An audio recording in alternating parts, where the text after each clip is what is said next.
बिस्मिल्लाहिर्रहमानिर्रहीम। अस्सलाम वालेकुम। मैं हूं गुलाम मुसद्दिक और मेरे साथ मौजूद है सदीक जान।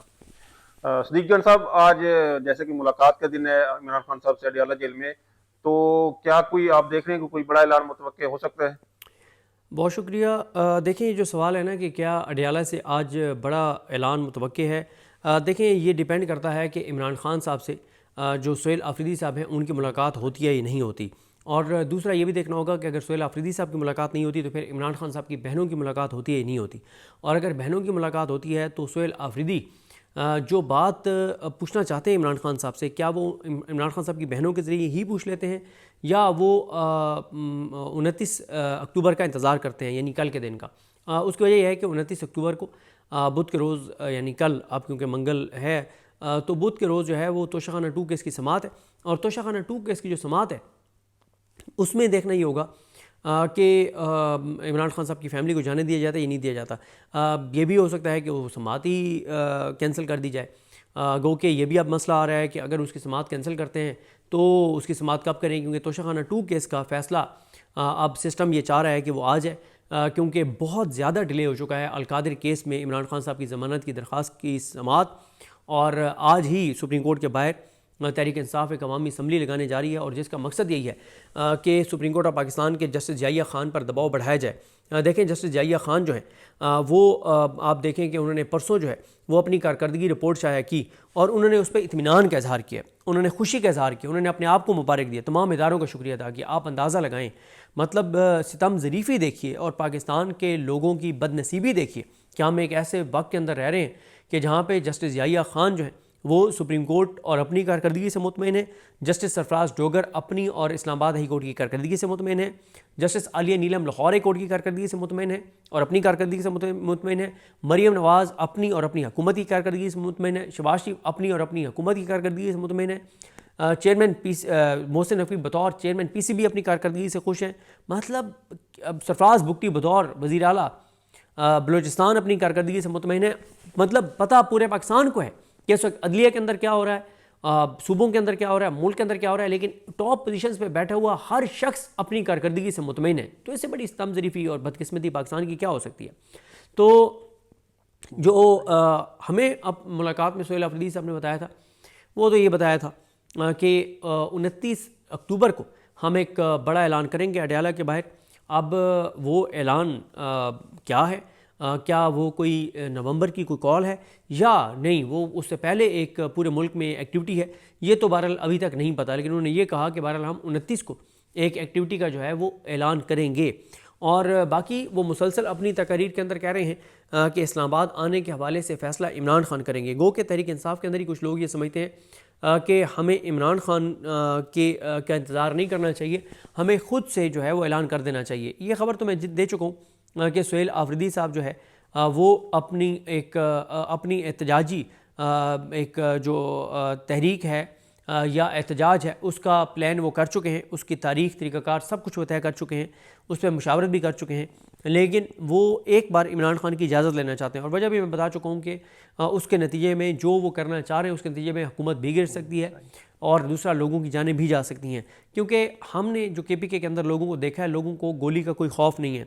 हमने लोगों से बारहा पूछा कि 26 नवंबर आपके सामने है, सानिया मुरीद के आपके सामने हैं, लेकिन लोगों के अंदर कोई खौफ नहीं है और लोग जो है वो उनके सेंटीमेंट्स कुछ और हैं। यानी सच्ची बात तो ये है कि मैं उनके सेंटीमेंट्स जो हैं, जो उनके जज्बात हैं, जो उनके एहसासात हैं, उसकी तफसील मैं अभी आपको नहीं बता सकता। उसकी वजह यह है कि फिर कहा जाएगा कि हम इश्तियाल फैला रहे हैं, हम एंटी स्टेट एक्टिविटीज़ कर रहे हैं। मैं आपको ये बता देता हूँ कि मैंने ये बात एक ट्वीट के रिप्लाई में की जब एक जर्नलिस्ट ने ये कहा कि ये जो सोहेल आफरीदी बड़ी बड़ी भड़के मारता है, तो बड़े बड़े दावे करता है, लेकिन इसको तो एक SHO ने रोक लिया था। तो मैंने आगे से क्या कहा उन्हें, मैंने कहा चाहिए बताएं कि अगर अडियाला के बाहर एक SHO ने रोक लिया तो क्या सोहेल आफरीदी उसको गोली मार दे, क्या PTI अब असला उठा ले, क्या आप उनको PTI को और पश्तूनों को आप ताने देकर और आप उनको मुश्तिल कर रहे हैं, आप उनको इश्तियाल दिला रहे हैं। भाई पहले ही KPK के अंदर ये सेंटीमेंट्स पाए जाते हैं।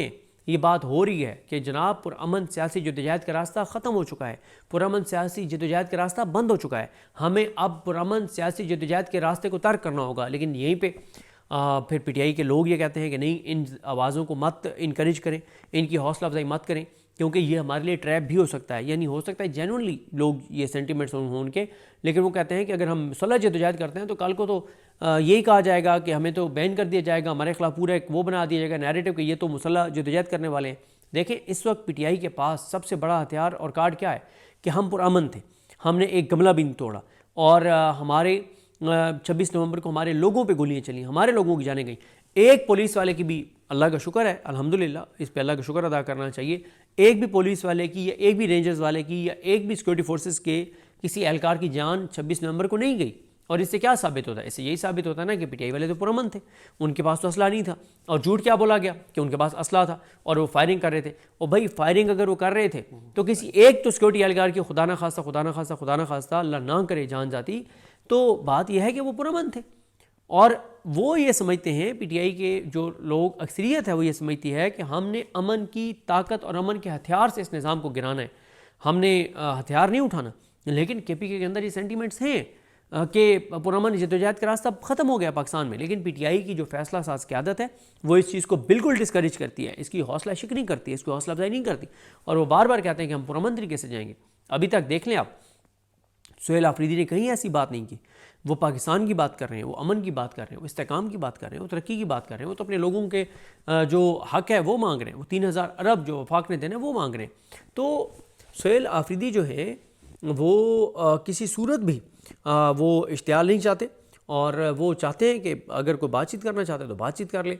लेकिन ज़ाहिर है इमरान खान साहब से रिलेटेड अगर कोई बातचीत है तो वो इमरान खान की इजाज़त से के साथ ही करेंगे। सही है, सही है।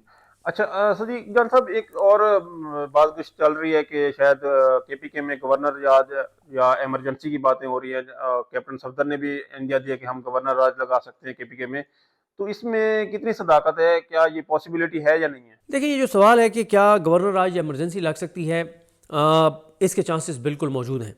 और ये जो मौलाना फजल रहमान की मुलाकात हुई है बिलावल भुट्टो जरदारी से, वहाँ भी हो सकता है कि ये बात ज़ेर गौर आई हो, क्योंकि मौलाना आपको पता है कि उन्हें हर वक्त हिस्सा चाहिए होता है अपना, और उनको ये कहा गया हो कि आपको हम गवर्नर दे देते हैं केपीके का और गवर्नर राज लगा के दे देते हैं। भाई आपका भाई जो है वो अगर वज़ीर आला नहीं बना तो चलें आपको गवर्नर लगा के आपको इख्तियार दे देते हैं, और उसके बदले मौलाना से जो चीज़ मांगी जा रही होगी मौलाना दे देंगे। मौलाना जल्दी मान जाते हैं, वो मतलब अगर कोई डील अच्छी ऑफ़र करने वाला हो तो मौलाना ज़िद नहीं करते, मौलाना बहुत जल्दी मान जाते हैं।